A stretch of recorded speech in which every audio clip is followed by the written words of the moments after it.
नमस्कार। पुणी रविवार संध्या 8:30 आसीगला। आपण अपेक्षार थिले डॉक्टर पाठशाला विषय एथर आपणकर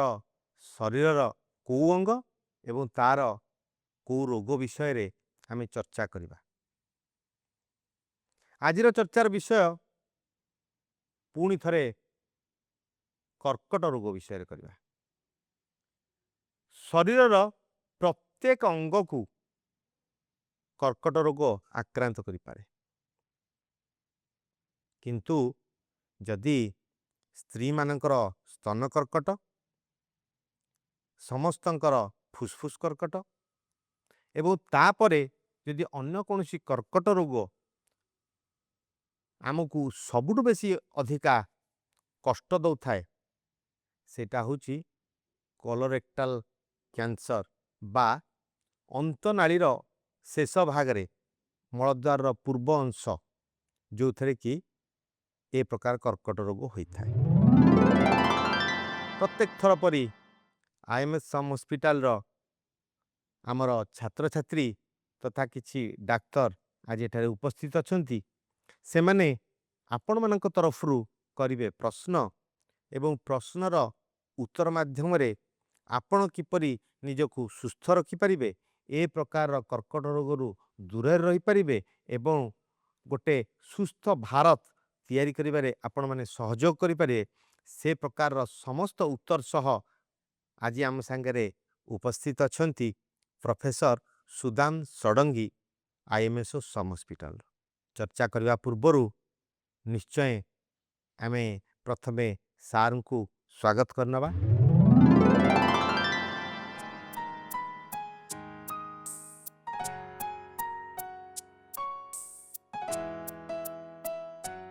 प्रश्नोत्तर कार्यक्रम आरंभ करने पूर्वर मु चाहिमी प्रोफेसर षडंगी ए रोग विषय रे सम्यक धारणा देबे। कोलोरेक्टल कैंसर आम इंडिया रे प्रथमे एते नथिला, धीरे धीरे देखिए आमर वेस्टर्नाइजेशन होची, जेते आमर इंडियन कंट्रीज रे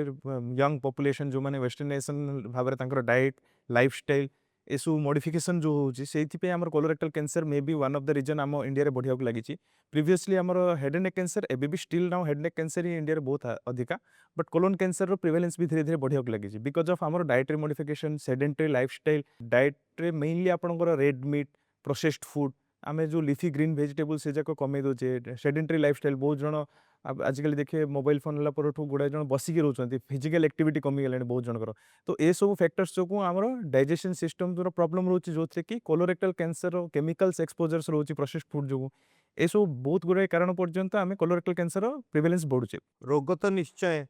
थिला अच्छी एवं हुए तो रही पारे। आमर लाइफस्टाइल आमर खाद्य यदि कौन सी रोग को बढ़ौची ताकू कमिया तो आम निज हाथ अच्छी। खुशी कथा गोटे जे देशर सरकार वर्तमान हाथ बढ़ाऊँच आपण को सुस्थ रखापी, कारण सरकार हूँ समाज हो जानी सुस्थ व्यक्तिटे ही तार सबुठ बड़ संपत्ति। प्रथम लक्षण रे ही आपण डाक्तर को आसी परामर्श करंतु। जे कौनसी कैंसर बा कर्कट रोग एका दिने होए नहीं, समय निये। प्रथम रु छोट छोट लक्षण देखा दिए, ताकू जदि आमे अणदेखा करिबा समय देबा ताहले सी बढ़ी सारला परे जितेबाला फुल ब्लोन कैंसर बा कर्कट रोग होई आसीबो, तापरे ट्रीटमेंट करिबा बा भल संपूर्ण रूपे करिबा कष्टसाध्य कथा। What is colorectal cancer and which parts of the body does it affect? Colorectal cancer माने आमर लार्ज इंटेस्टाइन जेमती बॉडी रे थाए स्मॉल इंटेस्टाइन और लार्ज इंटेस्टाइन। लार्ज इंटेस्टाइन रो मेन सब पार्ट को कहा जाए कोलोन और रेक्टम और एनल कैनाल। ए टोटल पार्ट रे जदी कैंसर हुए ताकू कोलोरेक्टल कैंसर कहा जाए। कोलोन कैंसर मेनली आमर एपिथेलियम लेयर थाए, एपिथेलियम लेयर पर मसल लेयर तब सब बाहर सेरस लेयर एम थाए। तो एपिथेलियल जो ओरिजिन हुए से कैंसर जाकू कोलोरेक्टल कैंसर आमे यूजुअली मेजॉरिटी आमे नोची कि से सब कोलोरेक्टल कैंसर। गोटे पेट किंतु पेट भितर बहुत अंग आ ता भितरे कोलोन आ रेक्टम एपरी अंग जहा थरे खराब हेले आमको गोटे बड़ असुविधा परिस्थिति सृष्टि करिवो जोथिरे कि आमे मल त्याग करिबा असुविधा हो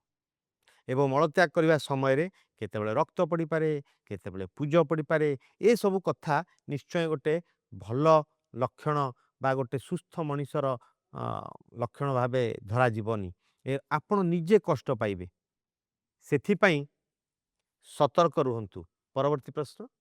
कोलोरेक्टल कैंसर रो कारण हबार कारण गुड़ाक कौन एंड रिस्क फैक्टर कौन कौन सब रही? कोलोरेक्टल कैंसर रिस्क फैक्टर रही किछिटा मॉडिफाइबल रिस्क फैक्टर कहा जाए आउ किछिटा अनमॉडिफाइबल रिस्क फैक्टर कहा जाए। मॉडिफाइबल रिस्क फैक्टर माने जो रिस्क फैक्टर आपण जानिला सते आपण ताकू चेंज कर परिबे सेथिरे आपणकर मुख्यतः रहिबो डाइट कि डाइट रे आपणको रेड मीट और प्रोसेस्ड मीट कहा जाए जो माने नॉन वेजिटेरियन डाइट्स नियंती रेड मीट माने से माइंड रे रेड मीट माने कौन रेड मीट माने आपणकर मटन जाए बीफ फॉर्क जो माने खांदी से मानकर सेटा पार्ट जाए वेरेज आपणकर फिश किंबा चिकेन ए जगह सब व्हाइट मीट रे जाए तो रेड मीट रो रिस्क फैक्टर अधिक रोचे जेहेतु सेटा डाइजेशन आउ क्लीयरेंस में टाइम लगे तो से केमिकल रिएक्शंस अधिक हुए से कोलोन कैंसर रिस्क फैक्टर जाए। सेकेंड है आपनकर प्रोसेस्ड फूड प्रोसेस्ड मीट माने आपनकर जो मीट को आपनकर जो हाम बर्गर ए सब जे आपनकर प्रोसेस्ड मीट रही जो कि आपनको स्मोकिंग सल्ट ए सब दे कि आपनकर प्रिजर्व करके मीट टाको आपनको सर्व करा जाए से भी केमिकल्स रोचे जो कि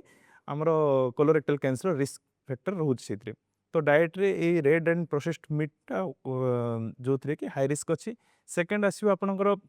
जदि आपनकर ग्रीन लिफी वेजिटेबल्स से जदि आपनकर कंटेंट कम अच्छे लो फाइबर कंटेंट अच्छी ताले स्टूल ट्रांजिट टाइम थाए स्टूल ट्रांजिट टाइम टा आपनकर जेते अधिका रहिबो सेते आपनकर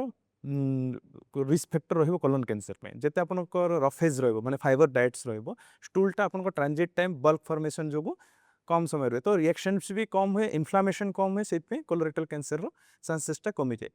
डाइट पर सेकेंड आसले आपनकर स्मोकिंग किंबा अल्कोहल स्मोकिंग अल्कोहल जोटा आमे जानी कि आमे स्मोकिंग रे मल्टीपल कैंसर्स अल्कोहल रे भी मल्टीपल कैंसर्स अच्छी खाली कैंसर बोली नुह स्मोकिंग रे भी अदर साइड माने बॉडी रो अदर पार्ट्स भी अफेक्ट करे सेमती अल्कोहल भी बहुत अदर पार्ट इफेक्ट करे ए दी जण जाकर आपनकर रिस्क फैक्टर रहुची for colorectal cancer apart from other cancers. Third आपनकर जदि modified risk factor sedentary lifestyle आउ मोटापा माने ओबेसिटी आपनकर जदि बसिकी रोचंती कौन ऑफिस काम करूँ through out the day active रहना धीरे धीरे जानते आप फास्ट फूड ए सब फूड खाऊँ हेल्दी डाइट ना पुणी सेडेंटरी लाइफस्टाइल अच्छी आपनकर ओजन वेट गेन हो तो वेट गेन रे हमर जेमती बहुत गुड़े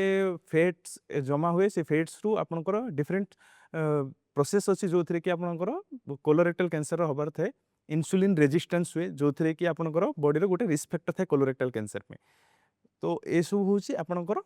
modifiable risk factor. Non modifiable risk factor माने जोटा को आपन चाहिए भी बदल पारिबेनी सपोज आपनकर बयस आपन तो बयस के भी रखी पारिबेनी तो more than 50 years itself is a risk factor for colon cancer. सेमिति आपनकर जदि फैमिली हिस्ट्री अच्छी स्ट्रॉन्ग फैमिली हिस्ट्री अच्छी कि आपनकर फर्स्ट डिग्री रिलेटिव किंबा second degree relative colon cancer रोहुची ताहले आपनकर सेही कैंसर हबार चांसेस भी रोहुची। आ थर्ड है आपनकर कौन जदि सिंड्रोम अच्छी माने फैमिली सहित आपनकर कौन सिंड्रोम अच्छी जो कि मल्टीपल कैंसर हबार थाए से जीन जदि आपनकर डिफेक्टिव अच्छी ताहले भी आपनकर कैंसर हो पारे से आपन किछि मॉडिफाई करि परिबेनी। फोर्थ आपनकर कौन प्रीवियस रेडिएशन हिस्ट्री अच्छी जो कि पेल्विस एरिया माने आपनकर पेट तल एरिया को जदि रेडिएशन दिखाई ताहा भी गोटे risk factor but that is आपनकर ट्रीटमेंट पे दिखाई कौन कारण तो सेगुड़ा भी नॉन मॉडिफाइबल रिस्क फैक्टर जाए तो ये सब रिस्क फैक्टर सहित आपनकर कोलोरेक्टल कैंसर हबार चांसेस बहुत अधिक। खाद्य पनीपरिया अधिका रहिबा दरकार नुहे कि मांस पार्टी कहार लालसा अच्छी मांस खायापाई आपण मैंने खाईपर किंतु तार अर्थ नुहे मांसर परिमाण खाद्य एते अधिका हम जहाँकि आमर जो नॉर्मल मल बा स्टूल फॉर्मेशन रे सेटा व्याघात सृष्टि करिवो कहीं ना जेते आपण प्रोटीन खाइबे बा मांस जातीय जिनस खाइबे आपणकर साधारण लोक समते जानिथिबे जे एटा कन्स्टिपेशन बा कठिन झाड़ा मल तैयारी करिया पई दायी हुए किंतु यदि आपण पनीपरिबा खाउचंती ताहले सार जेंती कहिले जेहेतु रफेज अच्छी जोटा कि बॉडी आब्जर्व करिवो नाही से निश्चय शीघ्र मल तैयारी हबो एवं शरीर चाहिए किपरि मल को त्याग करने से ता सहित यदि ए प्रकार अंश मांस अंश किसी अच्छी खाद्य से मध्य बाहर को चली କିନ୍ତୁ ଆପଣ ଯଦି କେବଳ ମାଂସ ବା ଅଧିକ ପରିମାଣର ମାଂସ ଆପଣଙ୍କର ଖାଦ୍ୟରେ ରହିବ ତାହେଲେ କନଷ୍ଟିପେସନ୍ ଏବଂ ପରବର୍ତ୍ତୀ ଅବସ୍ଥାରେ ଯେଉଁ ଭିତର ଲେୟାର ଅଛି ଆମର ଅନ୍ତନାଳୀର ଏପିଥେଲିୟମ୍ ଯେଉଁଟାକୁ ସାର୍ କହିଲେ ତାକୁ ଆଫେକ୍ଟ କରିବାର ଏବଂ ପରବର୍ତ୍ତୀ ଅବସ୍ଥାରେ ଭିନ୍ନ ଭିନ୍ନ ସ୍ତର ହେଇ କର୍କଟ ରୋଗ ହେବାର ସମ୍ଭାବନା ବଢ଼ି ଯାଇଥାଏ। ପରବର୍ତ୍ତୀ ପ୍ରଶ୍ନ। Sir, what are the earliest signs and symptoms that people shouldn't avoid? କୌଣସି ବି ରୋଗ ହେବା ପୂର୍ବରୁ ବଡି ଆମକୁ ସଚେତନତା ଜଣାଇଥାଏ। କିଛିଟା ରୋଗ ଥାଏ ଯେଉଁମାନେ କି ଲଙ୍ଗ ଟର୍ମ ଟାଇମ୍ ନିଅନ୍ତି। ସେ ଭିତରେ କୋଲୋରେକ୍ଟାଲ କ୍ୟାନ୍ସର ଯାଏ। କୋଲୋରେକ୍ଟାଲ କ୍ୟାନ୍ସରଟା ଟାଇମ୍ ଟେକିଂ, ସଡନଲି ହୁଏନି। ଅନ୍ୟ କ୍ୟାନ୍ସର ଅପେକ୍ଷା ଇଏ ପ୍ରଥମେ କିଛି ଦିନ ପରେ ଇନଫ୍ଲାମେସନ୍ ହେଲା ପରେ ପଲିପ୍ ହୁଏ, ପଲିପ୍ ପରେ ତାପରେ ଯାଇକି ସେଇଟାକୁ କ୍ୟାନ୍ସରକୁ ଟ୍ରାନ୍ସଫର ହୁଏ। ତ ଏଇ ଯେଉଁ ଲଙ୍ଗ ଟାଇମ୍ ଭିତରେ ଆମେ କିଛିଟା ୱାର୍ଣ୍ଣିଂ ସାଇନ୍ ବଡି ଦିଏ ଯେଉଁଟାକୁ ଆମେ ୟୁଜୁଆଲି ଇଗ୍ନୋର କରିଥାଏ। ତ ସେଇଟା ଯେଉଁ ସିମ୍ପଟମ୍ସ ହିସାବରେ ଦେଖିବାକୁ ଗଲେ ଆପଣଙ୍କୁ अर्ली सिम्पटम्स देखिए आपणकर जदि 4 सप्ताह अधिका है आपणकर झाड़ा ठीक से होनी तल पेटे जगह किसी पेन रोचे कन्स्टांटली रोचे तापर आपणकर झाड़ारे जदि ब्लड पड़ुची रक्त पड़ुची झाड़ारे ए सब जाक हूँ आपणकर सिम्पटम्स जो कि आप गोटे डॉक्टर को देखा करें बेटर आगु को आम जापर जो कौ कारण रोचे मे बी सब जहाँ ब्लड पड़ुची कैंसर नुह कि तो सब आपंकर कन्स्टिपेशन कैंसर ही तो माने नुह बट ताको रूल आउट करवाटा हूँ अर्ली साइन जोटा कि आप बॉडी आपको जन दे यू शुड इवैल्यूएट। डॉक्टर पाखु पहुँचला किछिटा साइंस थाए जो मैंने देखते कि सिम्पटम्स अनुसार पेशेंट जदि बहुत सिम्पटम है आसी पहुँचती सपोज आप बहुत ओजन लॉस होची अनएक्सप्लेन वेट लॉस माने आपको जना पड़नी आपको सब दुर्बलता लगी रोचे से ब्लड लॉस एत आप जापर थे फ्रांक ब्लड लॉस लेवल धीरे धीरे माइक्रोस्कोपिक ब्लड लॉस होगी आपंकर ब्लड कमी जाए शरीर में जो थे दुर्बलता सब थकान सब महसूस होकर रही तो आप डॉक्टर पाखु आसिक देखिए से सब लेट साइन बोली कहुए। सपोज आपंकर ऑब्स्ट्रक्शन है ऑब्स्ट्रक्शन माने आपन कैंसर बॉडी की पूरा मल द्वार को आप बंद करदेला तो तापर आप टोटाली आपंकर झाड़ा पास होनी से टाइम आप आसी पहुँचे देखिए इवैल्यूएट करिया टाइम रे सेटा एडवांस स्टेज कैंसर रे थाए ए सब सिम्पटम साइन यूजुअली थाए जो कि कोलोन कैंसर हम पाको प्रेजेंट करते। ये तो थिला जनसाधारण को पई वार्निंग साइन। मु चाहिमी प्रोफेसर षडंगी हमर डाक्तर भाई मानक पई कारण समस्त हुए तो आईएमएस हॉस्पिटल भलिया डाक्तरखाना रे काम करनांती बहुत असुविधा जगार मध्य आमर डाक्तर भाई माने लोकन को सेवा दउचंती। डाक्तर भाई मानक पई आपन कौन उपदेश देबे को साइन देखिले से माने इमिडिएटली ए प्रकार रोगी की गोटे हायर सेंटर को रेफर करिवे जहाँ उपचार शीघ्राति शीघ्र आरंभ करा जाय परियो। तो आपन पाखे कौन सी पेशेंट जदि पहुँचुची कि कन्स्टिपेशन हिस्ट्री आम यूजुअली आमर भी प्रैक्टिस अच्छे आम कन्स्टिपेशन आसला मैंने आम कौन प्रकार लैक्सेटिव देकी रखे तो पेशेंट को आम इवैल्यूएट करवा दरकार लैक्सेटिव देला पर पेशेंट केमिति इम्प्रूवमेंट रोची तो कन्स्टिपेशन ट्रिटमेंट स्टार्ट करा तार रिस्पेक्ट जो मुझे कहली as smoking history dietary history family history ए सब जिन को आम ध्यान देवा दरकार तो ये सब जिन देले आम रिस्क फैक्टर जदि रोचे पेशेंट को आम इग्नोर करबानी जदि कन्स्टिपेशन होची आम 15 दिन मास भितर कहवा जदि आप कन्स्टिपेशन ठीक न हो ओनली मेडिकेशन नाला द्वारा आप कन्स्टिपेशन ठीक होची ताहले आप हायर सेंटर को जाइए आप टेस्ट करवा दरकार आउ जदि आप एडवांस स्टेज रे पहुँचला कि ताहले तो आप बेटर कि आप रिफर कले आम से आगु को टेस्ट करके जो आप फैसिलिटीज है कोलोनोस्कोपी करके बायोप्सी करके से सब जिन आम आगु को प्रोसीड कर तो एनी एब्डोमिनल साइंस पर रेक्टल एग्जामिनेशन मैंडेटरी अपन पर रेक्टल एग्जामिनेशन कले बहुत गुड़े जिनस पाइबे जो थे कि आप जापर कि कोलोरेक्टल कैंसर कौन रोचे चांसेस रोचे आपको फिंगर स्टेन विथ ब्लड ए सब जिन भी रही पारे आप अकल्ट ब्लड टेस्ट भी पेरिफेरी करेंगे स्टूल एग्जामिनेशन करके अकल्ट ब्लड टेस्ट जापर जो थे कि आप भाई हाँ ये स्क्रीनिंग मेथड कि आपंकर जो थे आप भाई कि अकल्ट ब्लड लॉस हो रीजन अच्छे जो आप कोलोनोस्कोपी दरकार तो से पेशेंट को पठेवा दरकार कोलोनोस्कोपी स्क्रीनिंग को वर्ष स्टार्ट करिया कथा को एज रू स्टार्ट करिया कथा और को केस रे हमें जल्दी स्क्रीनिंग करिया कथा अर्ली स्क्रीनिंग केतळ हमें करिया कथा को पेशेंट्स मानक भितर एवरेज रिस्क पॉपुलेशन अच्छा हाई रिस्क पॉपुलेशन अच्छा वेरी हाई रिस्क पॉपुलेशन अच्छा एवरेज रिस्क पॉपुलेशन मानक आम usually colonoscopy at the age of 50 around start करवा जो थी कि आम कोलोनोस्कोपी एवरी 10 इयर्सली रिपीट करें तो कोलोनोस्कोपी माने आप कोलोनोस्कोप पास करके आम गोटे कैमेरा थाए से आम देखो कि कौन सी एरिया एबनॉर्मालिटी अच्छी कि जो पेशेंट किसी प्रॉब्लम्स रोचे जोटा कि सपोज स्क्रीनिंग माने तो कौन सी प्रॉब्लम न था पेशेंट आम स्क्रीनिंग करूँ कि कौन सी पॉलिप अच्छी कि आम colonoscopy routine colonoscopy check detect करूँ कौन सी पॉलिप कि कैंसर अच्छी कि सेटा स्क्रीनिंग मोर देन 50 इयर्स आम रूटीनली स्टार्ट करिया कथा जदि जो मैंने चाहते कोलोनोस्कोपी गोटे इन्वेजिव प्रोसीजर आम अदर मेथड्स रे हमरो फिकल्ट अकल्ट ब्लड टेस्ट अच्छी जाको फिट कह जाए इम्यूनोकेमिकल टेस्ट करा जाए जे स्टूल को एग्जामिनेशन करिकी आम जापर जे से आपणकर ब्लड अच्छी ना नहीं फिकल्ट अकल्ट ब्लड से भी आम जदि पॉजिटिव आसला से स्क्रीनिंग रे ताहले नेक्स्ट स्टेप ऑलवेज कोलोनोस्कोपी करने को पड़ो जदि नेगेटिव थे वी कैन अवॉइड कोलोनोस्कोपी आउ जदि colonoscopy screening high risk patient मानकर जो मानकर कि फैमिली हिस्ट्री किसी अच्छी से केसेस रे आम अर्ली स्टार्ट करूँ अराउंड 40 इयर्स रे आम कोलोनोस्कोपी स्टार्ट करिया कथा फ्रिक्वेंसी अराउंड 5 इयर्स धरी चलतु भेरी हाई रिस्क माने जो मानकर होची सिंड्रोमिक एसोसिएशन अच्छी जो मानकर फैमिली रे स्ट्रॉन्ग फैमिली हिस्ट्री अच्छी विथ ए सिंड्रोम माने गोटे जीन म्यूटेशन तांको फैमिली रे डिटेक्ट हो सारी तो से डिफरेंट सिंड्रोम अनुसार से स्क्रीनिंगटा भी बहुत अर्ली एज रु स्टार्ट हुए जो मानकर डिटेक्ट होती मिनिमम 5 इयर्स पूर्व से मनकर अर्लीस्ट मेंबर जनकर फैमिली मेंबर्स 20 इयर्स जनकर डिटेक्ट होती से फैमिली मेंबर्स को 15 इयर्स एबव टाइम रो आम स्क्रीनिंग स्टार्ट करूँ तो से टाइम रे तांकर फ्रिक्वेंसी भी सेमती एवरी 2 इयर्स 3 इयर्स को आम कोलोनोस्कोपी स्क्रीनिंग करा जाए सर स्टेजिंग का इम्पोर्टेंस ट्रीटमेंट प्लान में कुछ है क्या? से स्टेजिंग आपणकर जितेबाला आपणकर डायग्नोसिस हैला तापर आपणकर सेकंड स्टेप है स्टेजिंग थर्ड स्टेप है ट्रीटमेंट तो आम जो स्टेजिंग करछे ट्रीटमेंट पर्पज रे ही करछे तो मेन इम्प्लिकेशन स्टेजिंग करिवार पर्पज ही होची आपणकर ट्रीटमेंट कौन करवा तो आप जिते स्टेजिंग हो सारा तो स्टेज अनुसार आपंकर दुईटा जिन गोटे ट्रीटमेंट आम डिसाइड करें थर्ड है पेशेंटर सर्वाइवल केमती रोचे स्टेज वाइज डिपेंड करे प्रथम स्टेप है डायग्नोसिस माने कैंसर अच्छी ना नहीं जदि कैंसर अच्छी ताले पेशेंट को माइंड को कि समस्त माइंड को ये क्वेश्चन आसे जब कौ स्टेज रे अच्छी नेक्स्ट क्वेश्चन आम समस्त आसे कौ स्टेज रे अच्छी तो स्टेजिंग पे आम कोलोरेक्टल कैंसर रे आमे अपन कोलोनोस्कोपी जहाँ देखिले भितर पटू देखिले अंतनळीर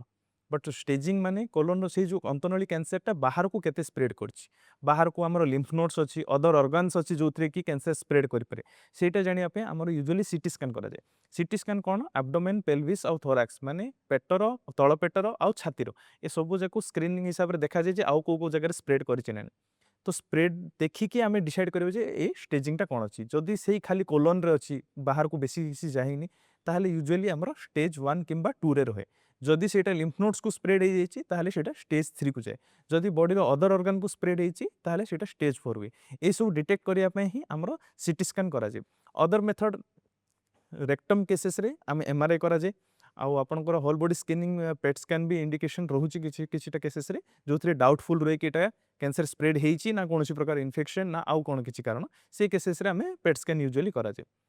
आउ देखा गले गोटे सेरम सीए लेवल करा जाए जो टेस्ट की आपनकर पर सर्जरी पर कि ट्रीटमेंट पर तार वैल्यू टू मॉनिटरिंग करने और प्रोग्नोस्टिक इंपोर्टेंस में थाए बट डायग्नोसिस आउ स्टेजिंग पे ये मेथड आम पाखे अच्छे साधारण जनता पई स्क्रीनिंग टेस्ट विषय रे आम जदि बुझेया चाहिमा ताले अर्थ होउची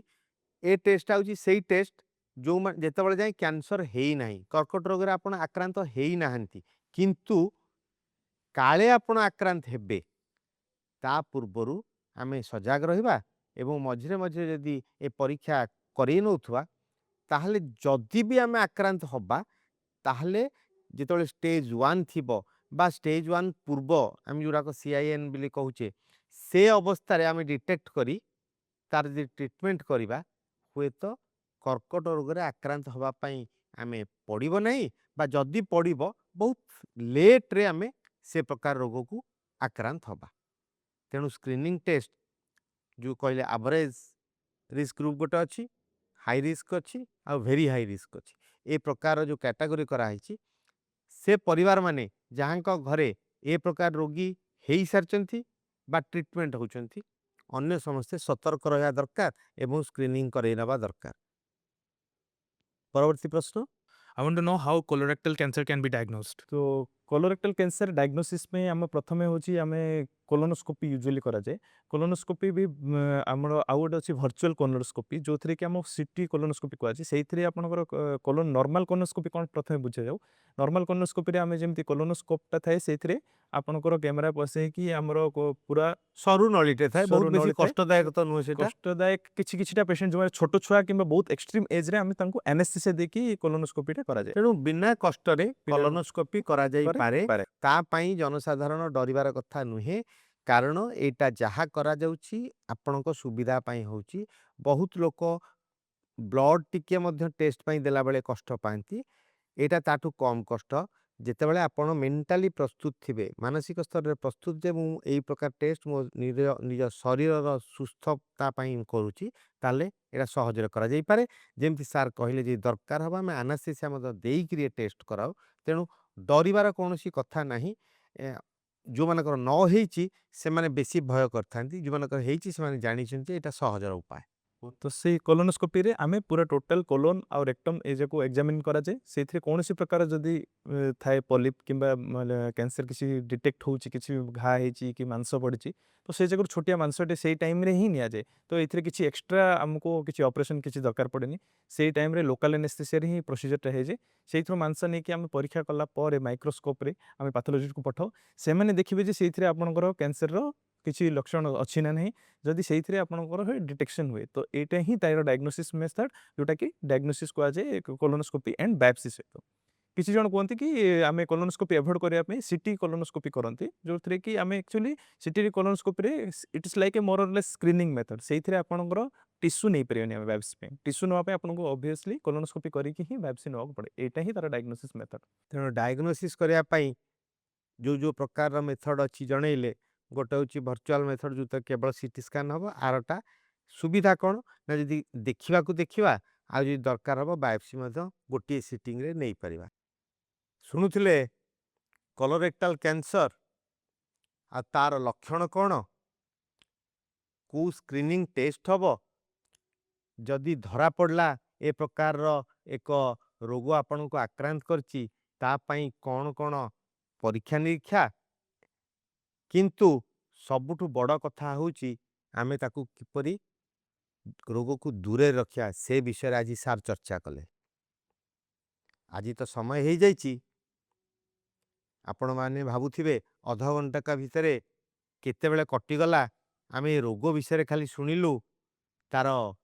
ट्रीटमेंट कौन से विषय सार कहबेनी समय हो जाइथिबा कारणरू आज मु विदाय नौ किंतु ए रोगर उपचार कौन कौ जगार आमे तार अस्त्रोपचार करूँ कौ जगार रेडियोथेरापी केउ जगार तार केमोथेरापी दिहब से विषय रे पुणी चर्चा करवा आगामी एक अध्याय सेते जाए आपण मैंने डॉक्टर पाठशाला देखा भूलेनि न्यूज 7 आपण स्वास्थ्य पाई चिंतित समाज रो स्वास्थ्य पाई चिंतित